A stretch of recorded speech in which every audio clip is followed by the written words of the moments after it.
তো বন্ধুরা, তোমাদের কাছে কি বলবো, জিও কোম্পানি কি করছে আমাদের, মানে গলাটা কেটে দিচ্ছে আমাদের।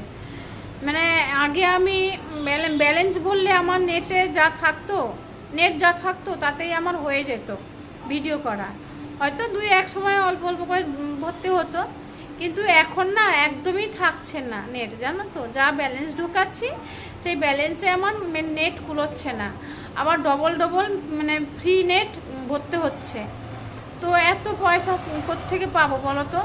এত যদি নেট ভরতে হয়, আর মানুষের ভিডিও করব, ব্যালেন্স ঢুকাবো, তো আবার এক্সট্রা এক্সট্রা করে ভিডিও বানানো, মানে নেট ভরতে হচ্ছে।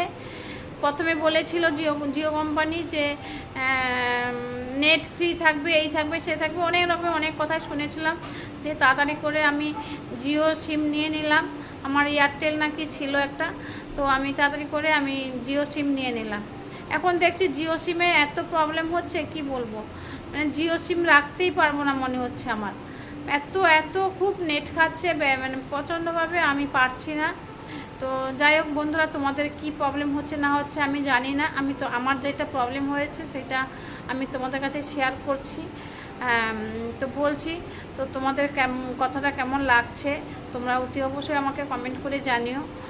আর আমাদের বাড়িতে আজকে গেস্ট আসবে, রান্নাবান্না করতে হবে, খুব ব্যস্ত আছি, বাবা থাকবো। আর আমার ভিডিও তোমাদের কেমন লাগছে তোমরা অতি অবশ্যই কমেন্ট করে আমাকে একটুখানি জানিও। তো আর কিছু আমার বলার নেই, জানো তো। শরীর খারাপ থেকে তো আমি উঠলাম, তারপর আবার একটু দাঁতের যন্ত্রণা হচ্ছে না, অনেক দিন আগেই হয়েছিল, এখন হচ্ছে না। তো যেহেতু আমার ছেলে বলছে বারে বারে, মা তুমি দাঁতের ডাক্তার দেখাও, তো ইচ্ছা আছে দেখি। আমি তো আবার কেরালায় চলে যাব, হ্যাঁ। তো কেরালা যাওয়ার আগে আমি ভাবছি যে এখন যদি দাঁতের ডাক্তার দেখাই, তাহলে এখন যদি দাঁত তুলি আমাকে 7 দিন বাদে আমাকে আবার মানে করবে, সেলাই কাটবে আমার, হ্যাঁ। তো আমি এই জন্য ভাবছি যে আমি কেরালা থেকে আসলে দাঁত তুলবো। তো ছেলে বলছে না, তুমি আগে ডাক্তারটাকে একটু চেক আপ করে আনো যে তোমার দাঁতটা কেমন আছে।